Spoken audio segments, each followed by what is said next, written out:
It began with a nightmare.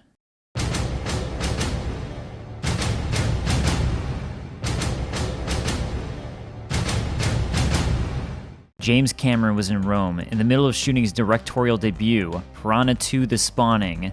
The film was a disaster. Cameron began the project as the special effects director, but was promoted when the original director left the film due to creative differences with producer Ovidio Assonitis. Cameron himself went through a power struggle with Assonitis, and on one fateful evening in 1982, while working on the film, dreamt he was being hunted down by a robotic assassin from the future, leading him to write a screenplay he would title The Terminator. He pitched The Terminator to various studios on the condition that he would direct the film, and was turned down everywhere. Finally, Gale Ann Hurd, a former colleague and founder of Pacific Western Productions, agreed to purchase the script and produce the film for $1, with the condition that James Cameron would direct. Together, they were able to get Orion Pictures to agree to distribute the film on the basis that they could obtain their own funding. As writer and director, Cameron had a specific vision for his film. A nondescript robot that could blend into human society would travel back in time in order to terminate Sarah Connor. For the role of the Terminator, he felt Lance Henriksen was perfect. He could easily blend in, making the Terminator all the more terrifying as an infiltration unit. So when Cameron showed up at his meeting with John Daly to request funding for the film without telling anyone, he had Henriksen also show up dressed as the Terminator and acting completely in character. Henriksen arrived for the meeting before Cameron and remained in character the entire time, completely spooking everyone in the office, and maybe partially to thank for, as Cameron finally received the funding to make the film. And with that, it was time to find a team who could help bring Cameron's unique vision to life. First, they had to find someone to play the role opposite of the Terminator, Kyle Reese. Orion wanted this to be a star whose popularity was on the rise and suggested Arnold Schwarzenegger. The timing was perfect. Arnold's hit film Conan the Barbarian had just released to theaters. He'd been attempting to transform his impressive bodybuilding career into an acting career for some time. The 1977 release of the docudrama Pumping Iron helped to launch his name, but nobody took him seriously as a leading man until Conan the Barbarian. James Cameron completely disagreed with this choice, believing they would need someone physically big to play the Terminator if Arnold took the role. Sylvester Stallone and Mel Gibson were both offered the part, and both turned it down. Orion Pictures then suggested O.J. Simpson, who James Cameron ironically turned down, feeling nobody would be able to see Simpson as a killer. O.J., ya la la la la la la la la!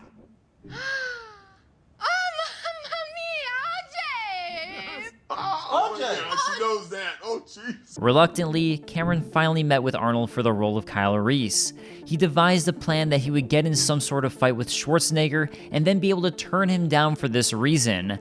However, on meeting Schwarzenegger, who'd been sent the script, Arnold had different plans, feeling the Terminator itself was a better role. While it didn't quite fit Cameron's vision, he decided to work with this, and with Arnold attached to the film, could cast everyone else as he pleased. This included Linda Hamilton to portray Sarah Connor. She was at first hesitant to act with Arnold Schwarzenegger, viewing it as beneath her to co-star with a non-actor. Due to the strength of the script and his own concept art, he was able to get major Hollywood special effects artists on board. This included the legendary Stan Winston, who initially felt haughty about the project. That is, until seeing Cameron's concept art of the endoskeleton and reading the script.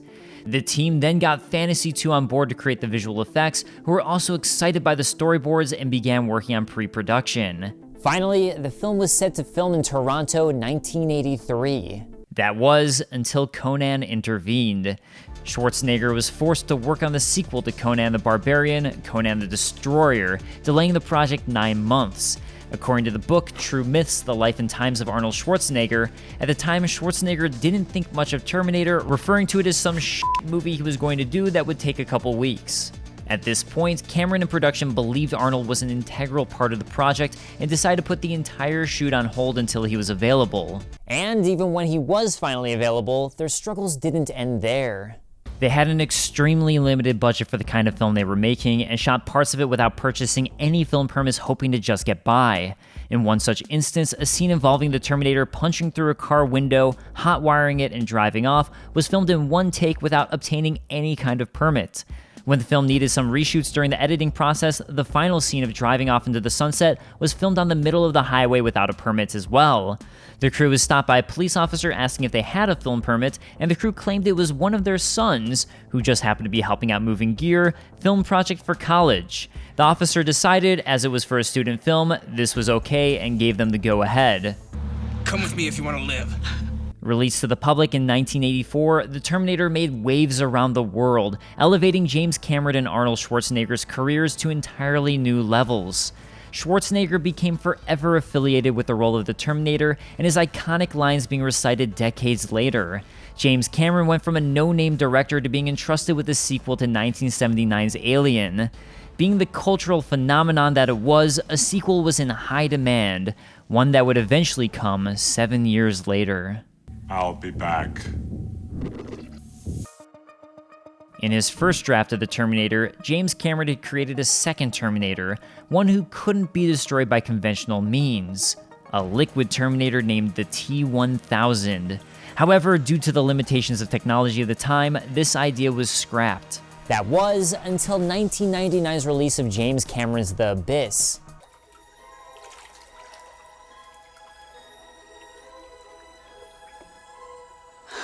This also happened to coincide with a dispute over the rights to Terminator finally being dissolved in 1990. Thus, T2 commenced production, and this time with a far bigger budget than the first film. Terminator 1's budget was around $6.4 million, while T2's was a whopping $94 to $102 million. Easy money. For Terminator 2's brand new mimetic polyalloy T-1000, ILM, or Industrial Light and Magic, provided what were, at the time, cutting-edge computer graphics, while Stan Winston returned for practical effects. They worked together to produce the best marriage of practical and computer effects that could be done at the time, with Winston helping to provide ILM with what they needed on the post-production side.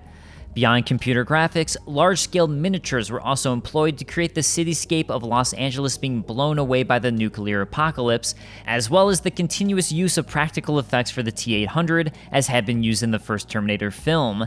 This was on top of major stunts and blowing up an entire building. That's right, Cyberdyne being blown up at the end of T2.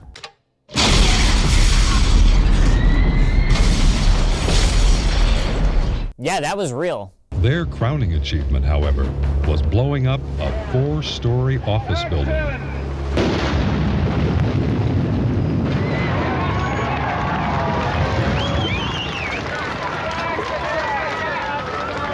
Were we supposed to roll? That was a rehearsal. I was waiting for your cue, Jim. While the first Terminator has Schwarzenegger's T-800 as a cyborg going back in time to 1984 to stop Sarah Connor from giving birth to mankind's savior, John Connor, T2 completely changed this up. A new model of Terminators, the T-1000, is sent back in time to kill John Connor, now 10. Meanwhile, another model of the T-800 had been reprogrammed by the Resistance and sent back in time to save John Connor, allowing Schwarzenegger to become the protagonist this time around.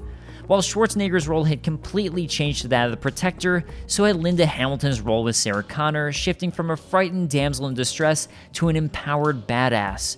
She got into such fantastic shape for the part that getting Linda Hamilton's arms became a popular request at gyms after T2 was released. Similar to the first film, the sequel was a critical and box office phenomenon. In fact, it was the highest grossing film of 1991 and one of the highest grossing R-rated films of all time. To this day, it's still regarded as one of the greatest films in this genre, and the special effects that were both improved upon and invented for the film helped propel digital technology and techniques to what we now use today. And at this point, there's going to be a convergence in the timelines. The recently released Terminator Dark Fate, co-written by James Cameron, takes place after Terminators 1 and 2, completely disregarding the other films that we're about to talk about. Hasta la vista, baby.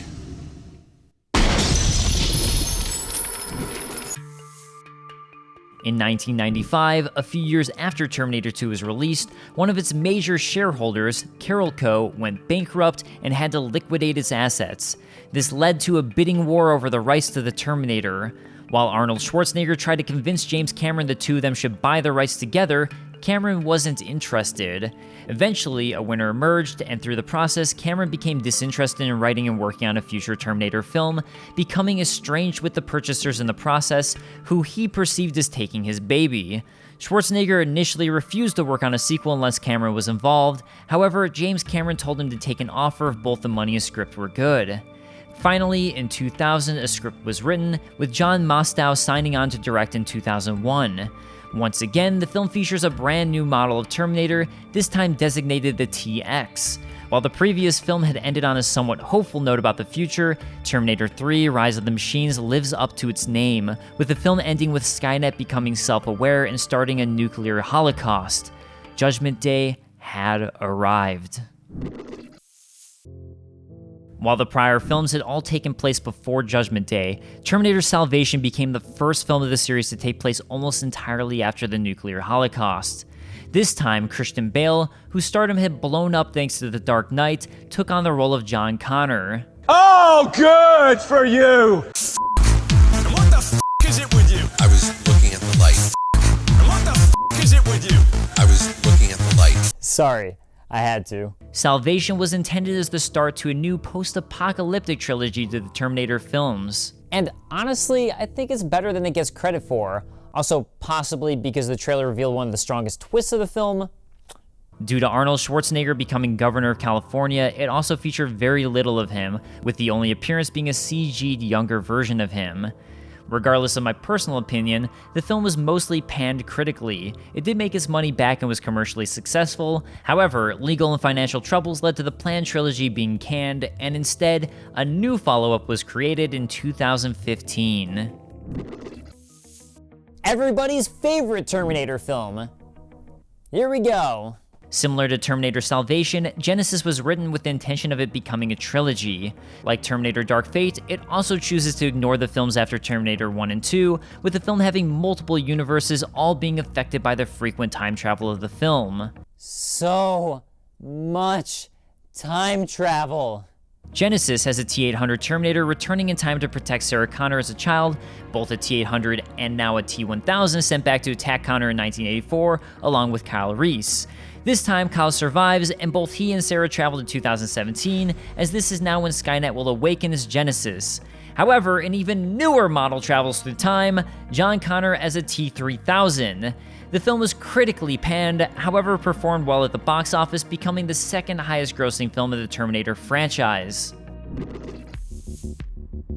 With the financial success of Terminator Genisys, the film was greenlit for a sequel to continue the trilogy. However, most of the success was due to worldwide numbers, with the domestic gross being relatively low. Thus, producer David Ellison decided to approach James Cameron with a proposal that Cameron produce and write a film, a sequel to Terminator 2 Judgment Day, completely ignoring the other films. Cameron liked the idea, agreeing to sign on so long as Schwarzenegger still be involved.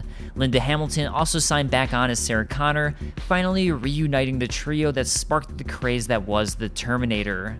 What has been your favorite Terminator film, and have you seen Dark Fate? If so, does it hold up to the originals? Let us know in the comments below, and I'll see you guys next time. Peace.